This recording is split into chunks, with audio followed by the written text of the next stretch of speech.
बात करेंगे मापन, आकलन और मूल्यांकन की। तो मापन, आकलन और मूल्यांकन क्या होता है? तो देखिए, जो मापन होता है, मापन का मतलब क्या होता है? अंक प्रदान करना, यानी कि अंकों को प्रदान करने की एक प्रक्रिया। जैसे कि एक बच्चे के 100 में से 20 नंबर आए, तो ये क्या है? ये मापन है। ये क्या है? ये मापन है। यानी कि अंक प्रदान करना, अंक प्रदान करना मापन है। हमने किसी बच्चे को 20 अंक दिए, 10 अंक दिए, 15 अंक दिए, तो ये मापन होगा। उसके बाद देखो, जब अंक और उसके अंक का अर्थ निकलने लगे तो वो आकलन होता है। मैंने अभी आपको एक बात बताई, जब अंक प्रदान कर रहे हैं तो मापन है, और जब उस अंक और अंकों का अर्थ निकले तो आकलन है। कैसे? मैंने यहाँ भी आपको एक बात बताई, 20 नंबर आए बच्चे के 100 में से, या 30 नंबर आए, तो हम जो अंक प्रदान कर रहे हैं वो तो हो गया मापन। जब इसी अंक का कोई अर्थ निकलेगा, जैसे कि एक बच्चे ने 80 अंक प्राप्त किए 100 में से, तो ये एक मीनिंग निकल रहा। आप खुद भी सोचोगे कि भाई वाह, बहुत अच्छे नंबर आए, तो इसका मीनिंग निकल रहा है कोई। और यहाँ देखिए, 20 अंक मिल रहे, 30 अंक मिल रहे, तो कुछ अलग सा नहीं होता। तो यहाँ बिल्कुल अलग सा लगता है कि एकदम से 100 में से उसने 80 अंक प्राप्त किए, तो उसका एक मीनिंग, अर्थ निकल के आ रहा है उसका, तो उसको कहते हैं आकलन। तो मैं आपको एक बात और बताऊंगा, जो आकलन होता है, ये जो है, इसमें क्या होता है, ये शिक्षण और अधिगम के समय होता है। और इसमें अध्यापक ये पता करता है कि अधिगम उचित प्रकार से हो रहा है या नहीं हो रहा। और इसमें अध्यापक को पता होता है कि उसका शिक्षण कैसा है, और बच्चों को भी पता रहता है कि वो कितना सीख रहे हैं। तो ये शिक्षण और अधिगम के दौरान होता है आकलन जो होता है। और वैसे आपको ध्यान देना है, जब अंक और अंकों का अर्थ निकले तो वो आकलन होता है। उसके बाद देखो, तीसरा है मूल्यांकन। मूल्यांकन क्या होता है? देखो, अंक और अंक का अर्थ और मूल्य निर्णय, उसके साथ अब मूल्य निर्णय और जुड़ गया, तो उसे मूल्यांकन कहते हैं। कैसे? जैसे एक बच्चे ने, मतलब कि फर्स्ट टर्म्स में पहली बार उसने कोई परीक्षा दी, 20 अंक प्राप्त किए 100 में से।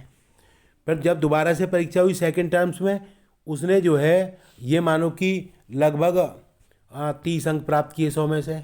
और जब तीसरी बार परीक्षा हुई तो उसने क्या हुआ, 65 अंक प्राप्त किए 100 में से। तो एक बात बताओ, मैंने आपको एक बात बताई है, अंक, अंकों का अर्थ और मूल्य निर्णय। तो देखो, अब आप निर्णय कर सकते हो, नहीं कर सकते? आप बिल्कुल निर्णय कर रहे हो। जब पहली परीक्षा हुई तो 20 अंक, दूसरी बार हुई 30 अंक, और तीसरी बार हुई तो 65 अंक, उसने तीसरे टर्म्स में 65 अंक प्राप्त किए। तो आप बिल्कुल निर्णय ले सकते हो कि छात्र निरंतर प्रगति कर रहा है, प्रोग्रेस कर रहा है। तो आपने निर्णय ले लिया, तो उसी स्थिति में मूल्यांकन होता है। तो मैंने आपको 3 बातें बताई। आकलन क्या होता है? देखो, सबसे पहला क्या था? मापन। मापन क्या होता है? अंक प्रदान करना। ठीक है, अंक प्रदान करने की प्रक्रिया मापन होती है। और जब अंक और अंकों का अर्थ निकले, जैसे एक बच्चे को 80 अंक मिल गए, 90 मिल गए, तो उसका एक मीनिंग निकल कर आ रहा है अलग से, तो वो आकलन होता है। और उसमें क्या होता है? तीसरा, अंक, अंकों का अर्थ और मूल्य निर्णय। जैसे कि फर्स्ट टर्म्स में परीक्षा हुई, बच्चे के 20 अंक आए, सेकंड टर्म्स हुई तो उसमें 30 अंक आए, और जब तीसरी बार परीक्षा हुई तो बच्चे ने 65 अंक प्राप्त किए। तो आप बिल्कुल निर्णय ले सकते हो कि भाई बच्चा निरंतर प्रगति कर रहा है, प्रोग्रेस कर रहा है, तो ये मूल्यांकन होता है। और मूल्यांकन में जो है, मापन और मूल्य निर्णय, ये दोनों बातें आ जाती हैं। तो और देखिए, जैसे मैंने आपको अभी अभी बताया था कि आकलन क्या होता है, ये बिल्कुल शिक्षण अधिगम, जब तक शिक्षण क्लास में, जब तक टीचर क्लास में रहेगा तो वो आकलन जो है करता रहेगा, और उसे पता होता है कि अधिगम कैसा हो रहा है कक्षा में। और मैं बताऊं, देखिए, मूल्यांकन, और इसमें क्या होता है, इसमें जो है मात्रात्मक, ये हो जाए, इसमें क्या होता है, जो मापन होता है, मापन होता है, इसमें मात्रात्मक गुण पाया जाता है। मात्रात्मक क्या? ये कितना प्रश्न का उत्तर देता है, कितना प्रश्न का उत्तर। मापन जो होता है ना, कितना प्रश्न का उत्तर देता है। कितना का कैसे? जैसे गीता की लंबाई कितनी है, ठीक है, गीता की लंबाई कितनी है अकॉर्डिंग सीता के, तो सीता की लंबाई मतलब ये कितना प्रश्न का उत्तर देता है।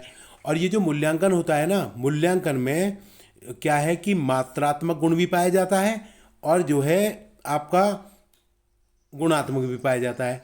गुणात्मक मूल्य क्या, देखो मात्रात्मक तो कितना हो गया, ठीक है। मूल्यांकन में क्या होता है, इसमें मात्रात्मक भी गुण पाया जाता है और गुणात्मक भी।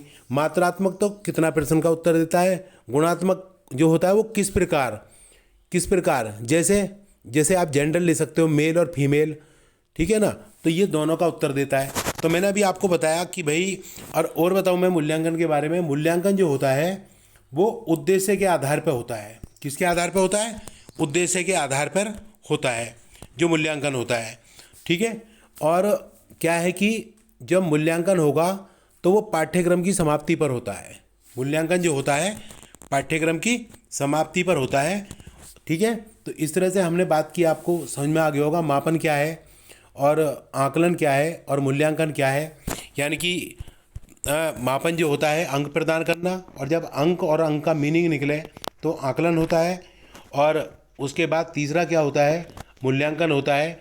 वो कब होता है, जब अंकों का अर्थ और मूल्य निर्णय जब आप करेंगे तो मूल्यांकन होता है। आकलन जो होता है शिक्षण अधिगम के समय चलता रहता है, जब तक शिक्षण होगा तब तक जो है आकलन होगा। और इसके द्वारा अध्यापक ये पता करता है कि मतलब कि छात्र अधिगम किस प्रकार कर रहा है, कैसा कर रहा है। और मूल्यांकन जो होता है वो पाठ्यक्रम की समाप्ति पर होता है और इसमें जो है मतलब शैक्षिक उपलब्धियों की जांच की जाती है।